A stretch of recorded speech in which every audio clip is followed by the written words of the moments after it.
Hello friends, आजच्या व्हिडिओमध्ये आपण सेट एक्झामचा जानेवारी 2018चा पेपर 3 बघत आहोत. तर सगळ्यात पहिला प्रश्न, संयुक्त राष्ट्रांच्या विकास कार्यक्रमाच्या मानवी विकासावरील 1994च्या अहवालानुसार मानवी सुरक्षेच्या व्याहनीत समाविष्ट होऊ शकणार नाहीत असा चुकीचा पर्याय कोणता आहे? चौथा चुकीचा पर्याय आहे. मग बरोबर कोणता पर्याय असेल की त्याच्यामध्ये आर्थिक सुरक्षा, अन्न सुरक्षा आहे, त्याच्यामध्ये आरोग्य सुरक्षा आणि पर्यावरण सुरक्षा आहे, आणि व्यक्तिगत सुरक्षा आणि समूहाची सुरक्षा असणार आहे. मियर शायमर या विचारवंतांनी मांडलेल्या आक्रमक वास्तववादानुसार राज्याचे अंतिम उद्दिष्ट कोणतं असणार आहे? प्रभुत्व. मियर शायमरच्या मते आक्रमक वास्तववादानुसार राज्याचं अंतिम उद्दिष्ट प्रभुत्व असणार आहे. खालीलपैकी संयुक्त राष्ट्रांच्या कोणत्या महासचिवाने संघर्ष निराकरणात पुढाकार घेऊन संयुक्त राष्ट्रांना प्रतिकारात्मक संस्कृतीपासून प्रतिबंधात्मक संस्कृतीकडे नेले? कोफी अन्नान यांनी नेलेले आहे. नोकरशाहीतील भ्रष्टाचार संपवण्यासाठी एक सर्वसमावेशक कार्यक्रम आखण्यास आपल्याला सांगण्यात आले आहे. त्यासाठी खालीलपैकी कोणत्या उपाययोजना तुम्ही स्वीकाराल? तर त्याचं ए, बी आणि डी हे तिन्ही उत्तर आहेत. म्हणजे फक्त सी नसणार आहे, बाकी सगळे आहेत.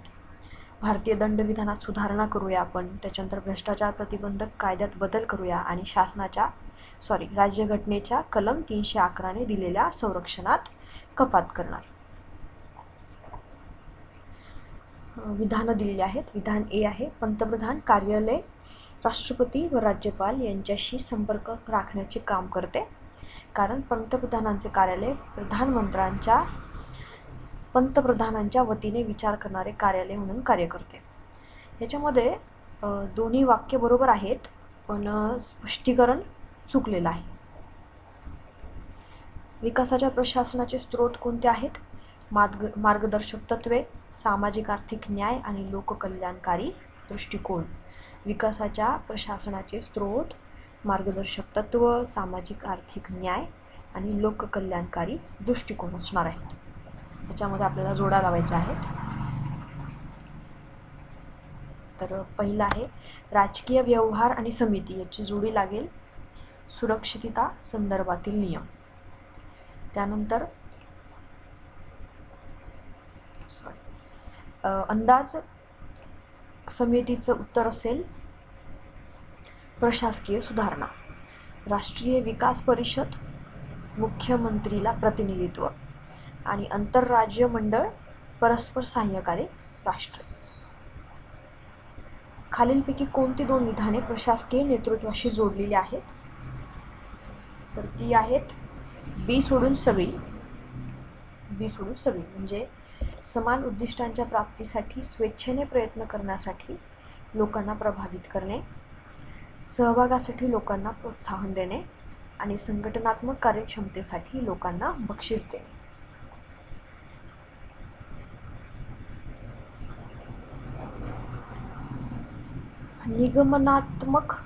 लोकनिगमात्मक पद्धतीने शासन व्यवहार म्हणजे कोऑपरेटिव्ह गव्हर्नन्स करणे म्हणजे काय? तर लाभार्थ्यांच्या हितसंबंधांचे रक्षण करणारे शासन व्यवहार आणि प्रामाणिकपणा आणि नैतिक मूल्यांचा अंगीकार करणारे शासन व्यवहार म्हणजे कोऑपरेटिव्ह गव्हर्नन्स. विकासाच्या प्रशासनाच्या संदर्भात परावलंबित्वाचा सिद्धांत गुंडर फ्रँक यांनी मांडलेला होता.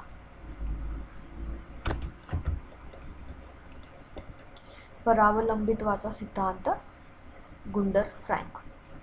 एक समीर अमीन यांनी सुद्धा परावलंबित्वाचा सिद्धांत सांगितलेला आहे. नगरपंचायत निर्माण करताना खालीलपैकी कोणत्या निकषाचा विचार केला जातो? तर बिगर शेती व्यवसायातील रोजगाराचे प्रमाण लक्षात घ्यावं लागतं. त्याच्यामध्ये चुकीचं विधान फक्त डी आहे, बाकी सगळे बरोबर आहेत. वाचून घेऊ.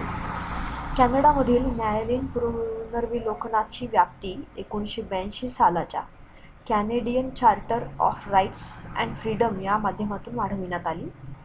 भारतात राज्यघटनेच्या कलम 131-136 द्वारे सर्वोच्च न्यायालयाचा न्यायालयीन पुनर्विलोकनाचा हक्क बहाल झाला आहे. अमेरिकेने 1803च्या मार्बरी विरुद्ध मेडिसन या खटल्यामध्ये न्यायालयीन पुनर्विलोकनाचा हक्क पहिल्यांदा बजावण्यात आला आहे. अमेरिकेच्या राष्ट्राध्यक्षांची निवड कशी होते? तर नागरिकांकडून राष्ट्राध्यक्षांच्या निर्वाचक गणातील सदस्यांची निवड होते. नंतर हे सदस्य राष्ट्राध्यक्षांसाठी प्रत्यक्ष मतदान करतात. अयोग्य डी आहे, तर योग्य वाचून घेऊ. स्वित्झर्लंडमध्ये कार्यकारी सत्ता ही 7 सदस्यांच्या समितीकडे असते. हे आपल्याला माहिती पाहिजे की स्वित्झर्लंडमधल्या कार्यकारी सत्ता किती सदस्यांच्या समितीकडे असते, तर 7. स्वित्झर्लंडच्या 1848च्या राज्यघटनेने संघीय मंडळाची तरतूद केली आहे आणि संघीय मंडळातील प्रत्येक मंत्र्याकडे समान सत्ता असते आणि हे मंत्री संसदेकडून निवडले जातात. तर ह्याच्यामध्ये 2च गोष्टी लक्षात ठेवायची की ह्यांच्यामध्ये सदस्य किती असतात, 7, आणि संघीय व्यवस्था स्वित्झर्लंडमध्ये अस्तित्वात आहे. या 2 गोष्टी आपल्याला लक्षात ठेवायच्या. चूक उदाहरण परत डीच आहे, बाकी सगळे वाचून घेऊ आपण, बरोबर असणार आहे. भारतीय राष्ट्रपती कलम 356 अन्वये घटक राज्यात आणीबाणी जाहीर करू शकतात. हे बरोबर आहे. कलम 356 द्वारे केंद्र सरकारला राज्यावर आपली अधिसत्ता प्रस्थापित करण्यासाठी व्यापक अधिकार प्राप्त होतात. हेही बरोबर आहे. आणि कलम 356 नुसार राज्याच्या कायदेमंडळाचा अधिकार संसदेकडून किंवा संसदेमार्फत वापरला जातो. हे तिन्ही बरोबर आहेत. कोणत्या राज्यात कायदेमंडळाच्या वरिष्ठ सभागृहात प्रत्येक राज्याला समान प्रतिनिधित्व मिळते? अमेरिका. अमेरिकेमध्ये सगळ्यांना समान प्रतिनिधित्व मिळतं वरिष्ठ सभागृहामध्ये. आंतरराष्ट्रीय राजकारणातील व्यवस्था सिद्धांताच्या शिकागो कमिशन परंपरेतील कोणता सदस्य चुकीचा आहे ते शोधायचं आहे. तर शिकागो मिशिगन परंपरेतील लास्की नाही आहे, बाकी रॅपोर्ट, सिंगर आणि कापलान आहे. फक्त लास्की नसणार आहे त्याच्यामध्ये. खालीलपैकी कशाद्वारे शस्त्र नियंत्रण ही कल्पना प्रथम मांडण्यात आली? हेग शांतता परिषद 1899 मध्ये शस्त्र नियंत्रण ही कल्पना सर्वप्रथम मांडण्यात आली आहे. हेग शांतता परिषद 1899. असर्शनचा प्रश्न आहे. विधान आहे, व्हेनेझुएला येथील 17व्या अलिप्त राष्ट्र शिखर संमेलनात भारताचे राष्ट्रपती हमीद अन्सारी यांनी भाग घेतला कारण शीतयुद्धोत्तर काळात अलिप्त राष्ट्र संघटनेद्वारे मूलभूत जागतिक समस्यांवर लक्ष केंद्रित करावे अशी अपेक्षा आहे. यामध्ये वाक्य तर बरोबर आहेत दोन्ही, पण स्पष्टीकरण बरोबर नाही. संयुक्त राष्ट्रांच्या सुरक्षा परिषदेतील स्थायी सदस्यत्वावरील भारताचा दावा खालील मुद्द्यांनुसार समर्थनीय आहे. तर यामध्ये दुसरा सोडून बाकी सगळे बरोबर येतात. दुसऱ्याला हायलाईट करते. बाकी बरोबर कोणते असतील? भारताने यशस्वी अणुचाचण्या केल्या आहेत, हे बरोबर आहे. पोखरणमधली अणुचाचणी भारताने केलेली आहे यशस्वी. त्याच्यानंतर भारतीय अर्थव्यवस्थेची झपाट्याने वाढ होत आहे, हेही बरोबर आहे. तिसऱ्या जगातील देशांमध्ये भारताने जास्त राजनैतिक वजन प्राप्त केले आहे, हे सुद्धा बरोबर आहे. सत्तेच्या वैशिष्ट्यांबाबत अयोग्य कोणचं आहे? विवेकशीलता सत्तेमध्ये नसते. सत्तेमध्ये प्रभाव पाडण्याची क्षमता असते, बळाचा वापर केला जातो आणि कायद्याच्या पाठिंब्याचा अभाव त्याच्यामध्ये असतो. राजकीय संरचनांचे उत्तरोत्तर विभिन्नीकरण आणि विशेषीकरण होणे आणि राजकीय संस्कृतीचे एकीकरण होणे म्हणजे राजकीय विकास. ही व्याख्या कोणी केली आहे? गॅब्रियल अल्मंड आणि G.B. पॉवेल यांनी केलेली आहे. भारताच्या आण्विक धोरणांविषयीच्या खालील विधानांचे परीक्षण करायचे आणि चुकीचं सांगायचं आहे.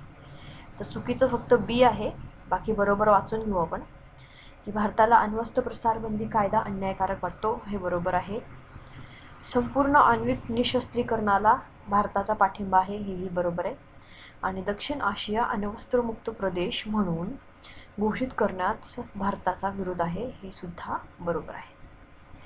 1971च्या हिंदी महासागर हे शांतता क्षेत्र म्हणून घोषित करणाऱ्या संयुक्त राष्ट्रांच्या जाहीरनाम्यातील महत्त्वाचा विषय कोणता होता? त्याच्यामध्ये फक्त 2 आणि 3 हेच महत्त्वाचे विषय होते की बड्या सत्तांच्या संघर्षाच्या संदर्भात एखाद्या बड्या सत्तेचे अस्तित्व नष्ट करणे आणि संबंधित क्षेत्र शांतता क्षेत्र करणे. सुरक्षा पेच या संदर्भातील योग्य विधान निवडायचे. योग्य विधान सगळीच आहेत, आपण वाचून घेऊ. की राज्यव्यवस्थेतील अंगभूत महत्त्वाचा विरोधाभास यात असतो. लष्करी दलांच्या आधारे नागरिकांचे संरक्षण करण्यासाठी राज्यांचे अस्तित्व. जी सुरक्षितता लष्करी दलांनी राखवायची आहे तिलाच आपल्या अस्तित्वाने लष्करी दलांकडून धोका निर्माण केला जातो आणि आंतरराष्ट्रीय सुरक्षा पेचापासून सुटका मिळवणे शक्य नाही, कारण जगाचे एक शासन निर्माण घेण्याची शक्यता नाही. परत जोड्या जुळवायच्या. त्याचं उत्तर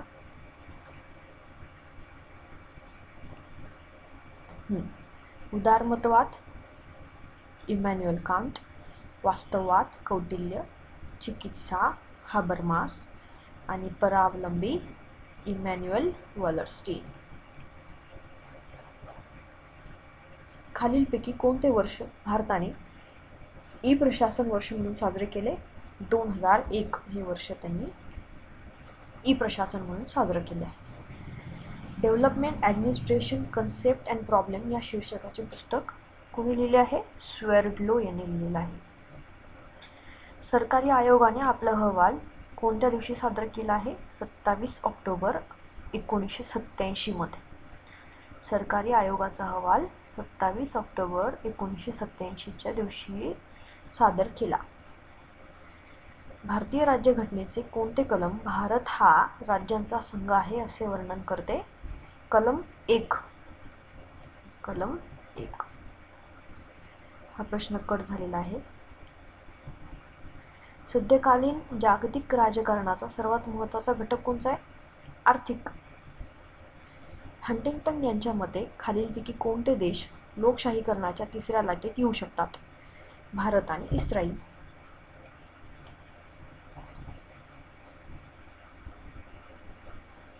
कोणत्या जोड्या बरोबर जुळलेल्या आहेत? तर तिन्ही पण बरोबर आहेत. म्हणजे सॅम्युअल हंटिंग्टन यांनी क्लॅश ऑफ सिव्हिलायझेशन सांगितलेलं आहे. त्याच्यानंतर मिखाईल गार्बाचोव यांनी पेस्ट्रोइका आणि ग्लासनोस्त सांगितलेलं आहे आणि किन्सिजर यांनी ते तांदूळ सांगितलेलं आहे.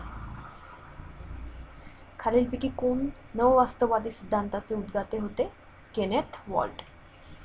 नववास्तववादी केनेथ वॉल्ट्स. आर्थिक, राजकीय, सामाजिक व सांस्कृतिक संबंधांचे वेगाने आंतरराष्ट्रीय सीमारेषांच्या पलीकडे होणारे संचरण म्हणजे जागतिकीकरण होय.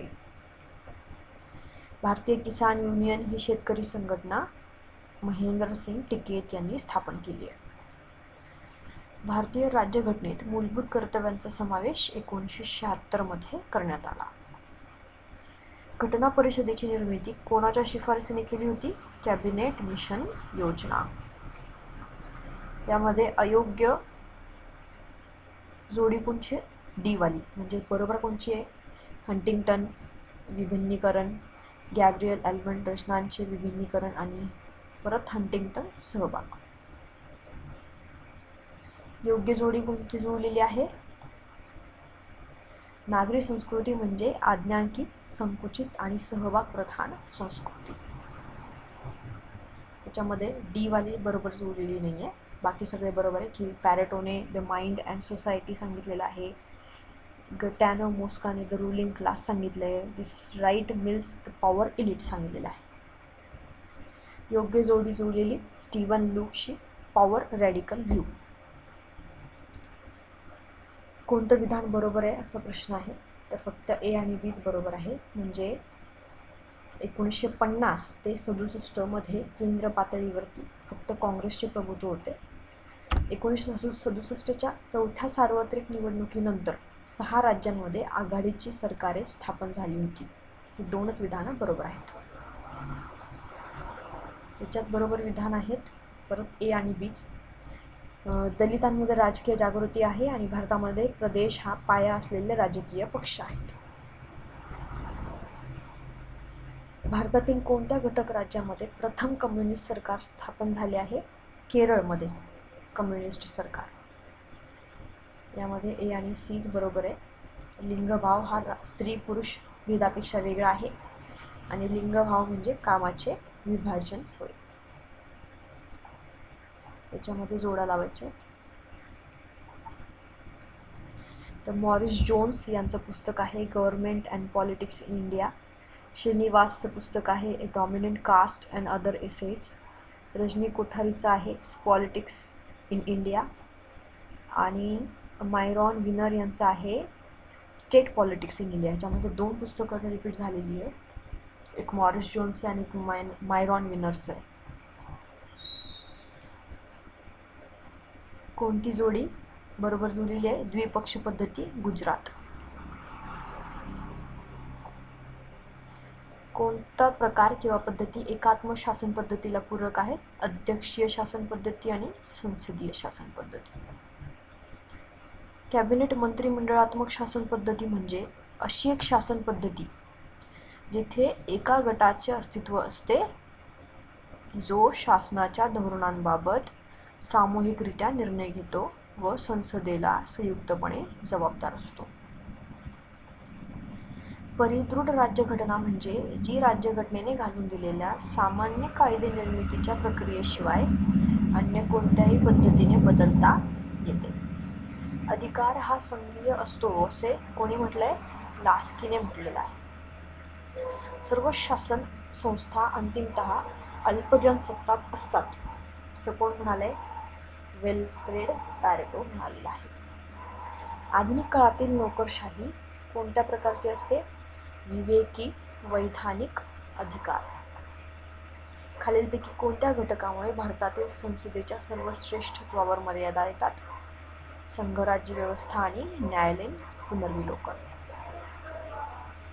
यामध्ये योग्यरित्या जोडलेली जोडी कोणची आहे? फक्त 1, 2, 3 म्हणजे परावलंबित्वाचा सिद्धांत समीर अमीन, विकासाचा उदारमतवादी लुसियन पाय आणि परात्मभावाचा सिद्धांत कार्ल मार्क्स. परत जोड्या जोडायच्या आहेत आपल्याला.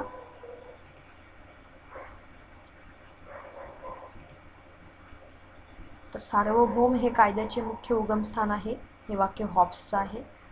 कायदेमंडळ कायदे संमत करते हे लॉकचं आहे. सामूहिक इहास सार्वभौम असते रुसोचं. आणि बळ नव्हे तर संमती हा राज्याचा आधार असतो हे वाक्य टी.एच. ग्रीनचं आहे. खालीलपैकी कोणत्या गटांच्या संघर्षातून अभिजात उदारमतवाद उदयास आला? मध्यम वर्ग आणि समाजाच्या तळागाळाशी असणारे यांच्याद्वारा.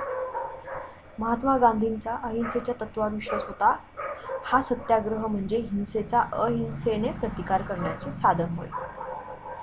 फॅसिझम या विचारसरणीनुसार लोकशाहीचा खरा प्रकार म्हणजे अभिजनांचे शासन, इलाइट गव्हर्नमेंट.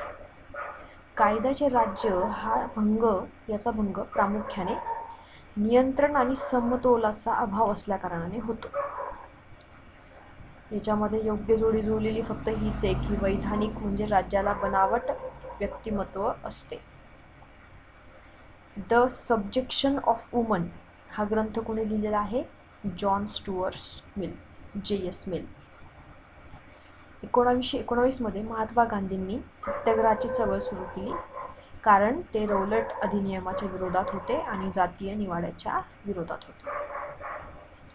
लंडन येथील दुसरा गोलमेज परिषद म्हणजे 1931 मध्ये काँग्रेसचं प्रतिनिधित्व महात्मा गांधीजींनी केलं होतं. काँग्रेसच्या लाहोर अधिवेशनात जो संपूर्ण स्वातंत्र्याचा ठराव पारित करण्यात आला त्याची अध्यक्षता जवाहरलाल नेहरू यांनी केली होती.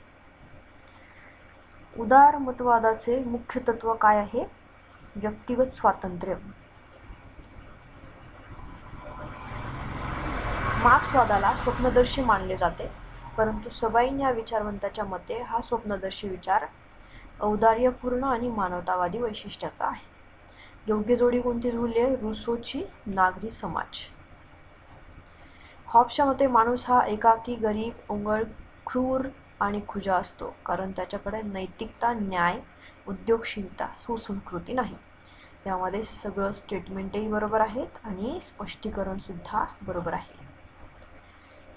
विषमता हा स्वातंत्र्य प्राप्तीमधील अडथळा आहे असं कोण म्हणालंय? रुसो. अयोग्य विधान तिसरं आहे, बाकी सगळे बरोबर आहेत. अडथळ्याचा अभाव म्हणजे नकारात्मक स्वातंत्र्य. खाजगी संपत्तीचा दावा अभिजात उदारमतवादी राज्य करते आणि जास्तीत जास्त शासन हे कल्याणकारी राज्याचे मुख्य वैशिष्ट्य आहे. बरोबर जुळलेली आहे. अभिजात राजकीय सिद्धांत मूल्यात्मक स्वरूपाचा असतो. आणि शेवटचा प्रश्न, ही फक्त तिसरी जोडी जुळलेली नाही आहे, बाकी सगळं बरोबर आहे. जॉन रॉल्सचा न्याय सिद्धांत प्रत्येक व्यक्तीला समान हक्क असतील तसेच इतरांच्या बरोबरीने पूर्ण स्वातंत्र्य असेल. जॉन रॉल्सचा न्याय सिद्धांत सर्व पदे सर्वांसाठी खुली असावी तसेच त्यांना प्राप्त करण्यासाठी सर्वांना समान संधी प्राप्त असावी. आणि अमर्त्य सेनचा दृष्टिकोन होता कार्यक्षमता आधारित ज्ञान. इथे आपण ही प्रश्नपत्रिका पूर्ण केलेली आहे. धन्यवाद.